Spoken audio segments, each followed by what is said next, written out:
Hah? Loh, karena itu berkas saya ketelesot ibu.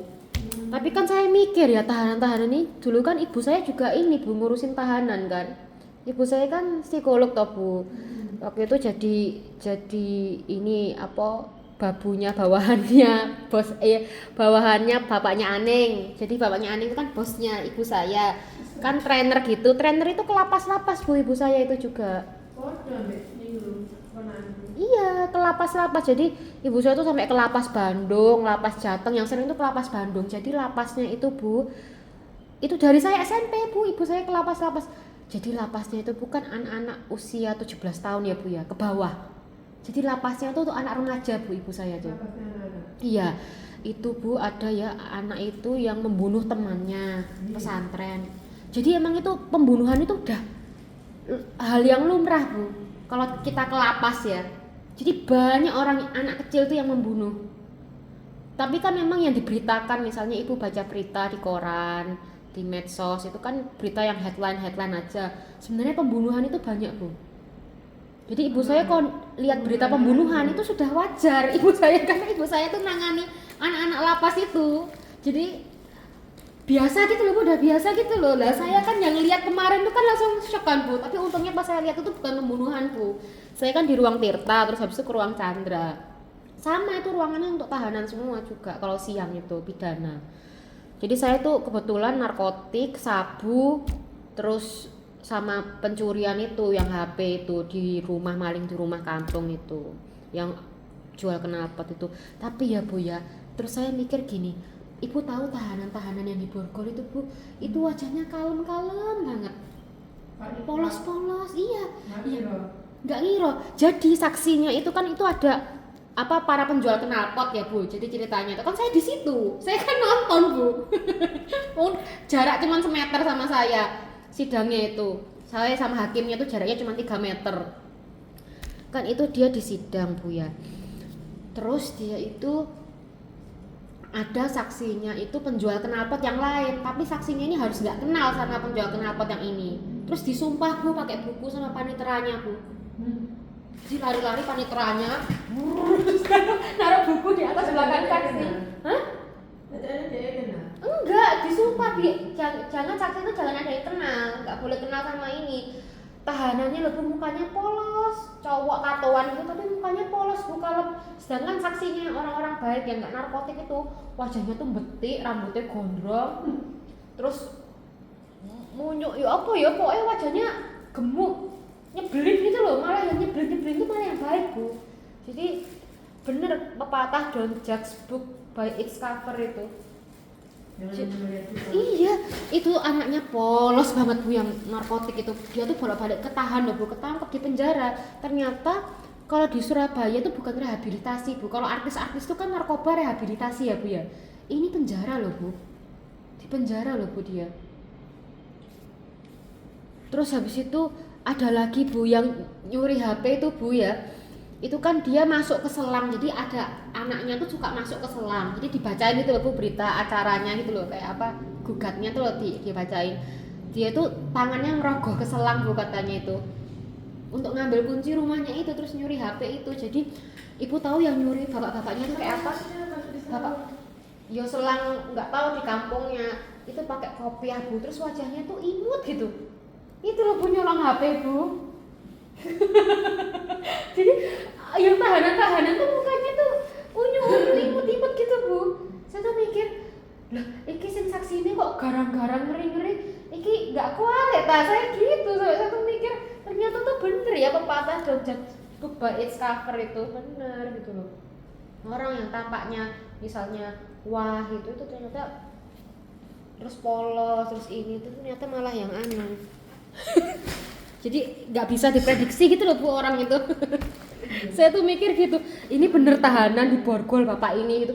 Bapaknya tuh wajahnya, pokoknya wajahnya bulat, imut, pokoknya baik lah. Pakai kopiah lagi itu di Borgol bu yang nyuri HP itu. Jadi nggak kelihatan ibu.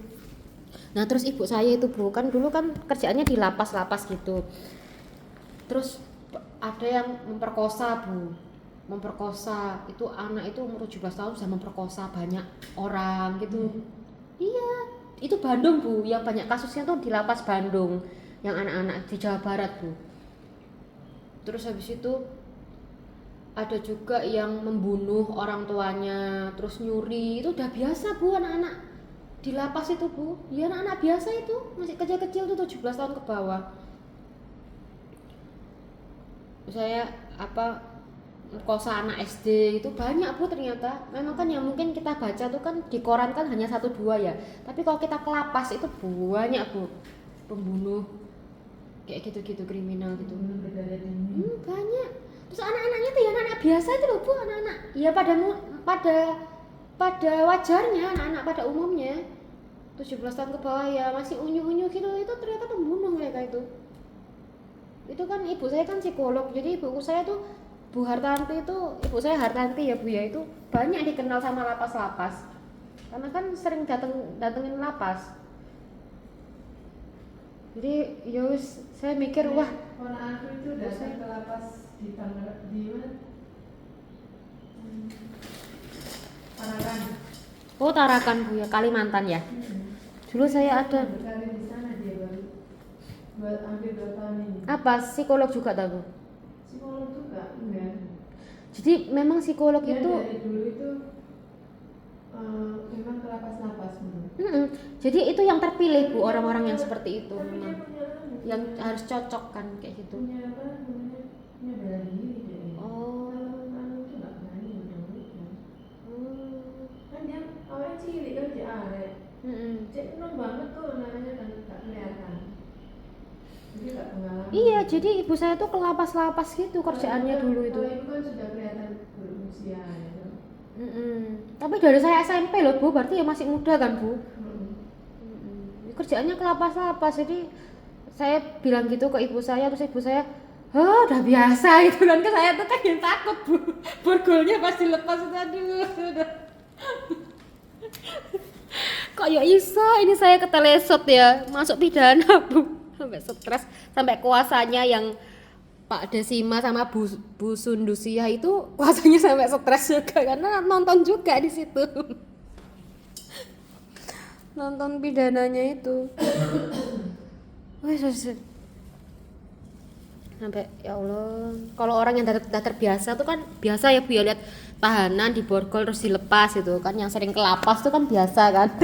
Lah kalau saya Bu, saya deg-degan enggak nek ucul ya apa iki, padahal mereka kan cuma narkotik gitu kan. Nyolong HP gitu kan.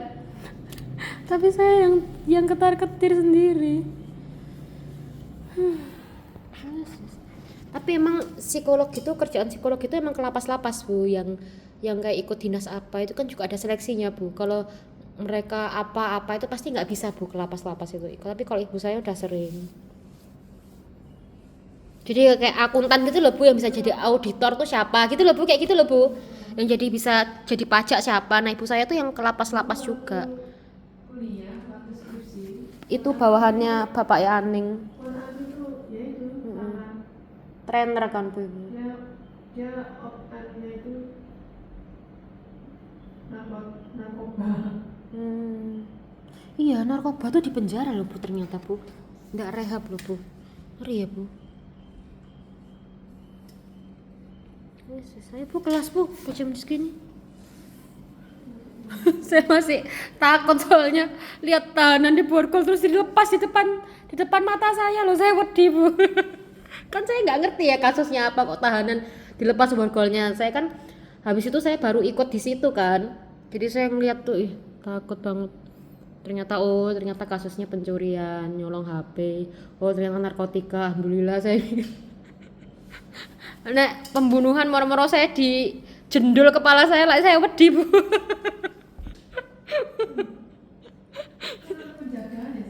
Loh masih ya Bu, namanya orang ya. Lah iya, siapa tahu dia bawa sajam itu, aduh. Saya udah ya udahlah, saya gitu, saya mikir daripada saya nggak ikut sidang wis ngikuti kayak gini. Saya tungguin sampai lama, akhirnya berkasnya ketemu, akhirnya saya baru, jadi pidana tuh disempilkan perdata saya Bu. Perdata tuh kan pagi, ininya siang. Coba udah di WA saya Bu, ayo Bu kelas.